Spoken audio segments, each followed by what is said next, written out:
Well, now let's turn to Iran, where the nationwide protests that have been raging for several weeks appear to have been smothered by the regime. Thousands of protesters have been killed, but US President Donald Trump has signalled a possible de-escalation, saying the killing appears to be ending. Joining me now is Iranian dissident and activist Danial Taghaddos. Daniel, thank you so much for your time tonight. Look, I know there's been no internet, no electricity for some time now in Iran, but do you, so it is a bit difficult for the outside world to tell what's really going on. What are you hearing from people? Do you believe that the killings have ended, that these protests have been smothered, or what's actually happening? Well, first of all, thank you for having me. I don't believe the killing has ended at all. And I believe what President Trump said was, from the Iranian side, he heard that the killing has been stopped. But the fact that the internet is still cut down and Iranians don't have access to it, with no communications outside for more than, say, 6 days, I believe, it's almost a week, it tells you that the situation is not normal and it hasn't gone back to normal. They failed to show that there was a pro-regime protest. It was a very obvious fake AI-made video of a protest from a few years ago.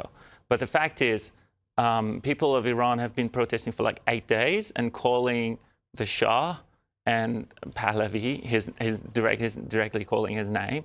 And then when he called on the people to come to the streets in numbers, millions showed up to the street. And that's why you see the number of casualties are in tens of thousands. And because of the dismantlation of the proxies outside Iran and some of their infrastructure, some of their oppression infrastructure within Iran by Israel during the 12-day war, they haven't been able to kill as much as they wanted to, and they haven't been able to suppress the protests, so they started shooting at people directly with live ammunition and weapons of war, AK-47s, the snipers on the roof.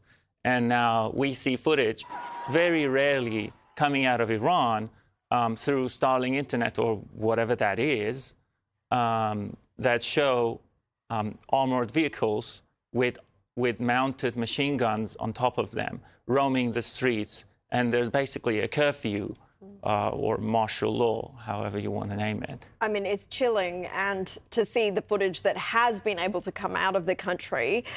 Trump, though, he hasn't ruled out taking military action yet, despite Saudi Arabia, Qatar, Turkey and Oman all urging the president not to launch airstrikes. As an Iranian dissident yourself, is this something you'd like to see? Would you like the US to strike? Do you think it could help? Yes, absolutely. Before that, if you asked me, I would have been on the fence. But with the number of people that have been killed, it's a no-brainer.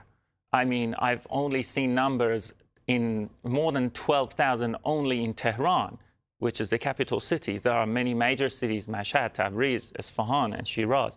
All those major cities will going to reveal thousands of people die.